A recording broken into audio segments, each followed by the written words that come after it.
Hello बच्चों, चलो प्रश्न को देखते हैं। हमारा प्रश्न है कि एक घनाभ की 3 संलग्न फलकों का क्षेत्रफल क्रमशः x, y, z है। यदि घनाभ का आयतन v है तो सिद्ध कीजिए कि v की घात 2 बराबर में होगा x, y, z के। प्रश्न को हल करने से पूर्व हम उसकी मुख्य अवधारणा को देख लेते हैं।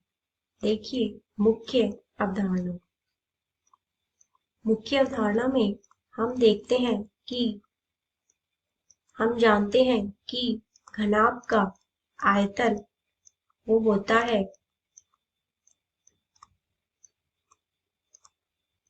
V बराबर में L गुणा में B गुणा में H। मतलब हमारे पास कोई घनाभ है जो कि कुछ इस तरीके से दिया गया है। देखिए, तो अब हम यहाँ पे देखते हैं कि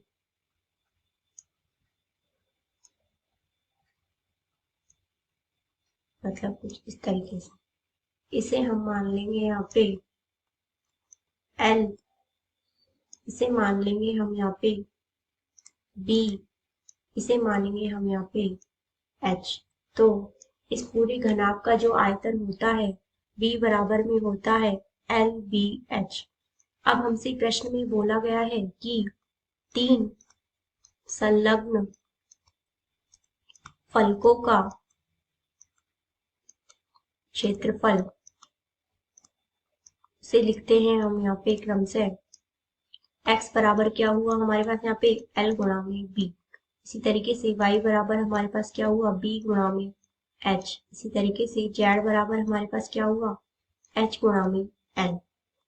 तो अब हम इसी समीकरण नंबर 1, इसी समीकरण नंबर 2, इसी समीकरण नंबर 3 ले लेते हैं।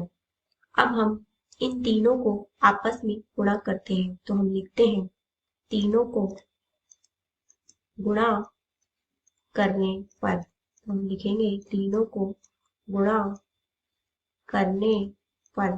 तो यहाँ से हम लिख सकते हैं x, y, z बराबर में LB गुणा में BH गुणा में HL। तो यहाँ से हुआ हमारे पास यहाँ पे L की घात 2, B की घात 2, H की घात 2, x, y, z।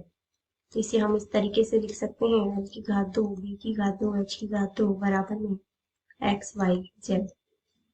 अब प्रश्न में हमने मुख्य अवधारणा में लिखा था v बराबर में LBH। तो हम यहाँ से लिखेंगे v की घात 2 बराबर में x, y, z। तो जो कि हमें सिद्ध करना था।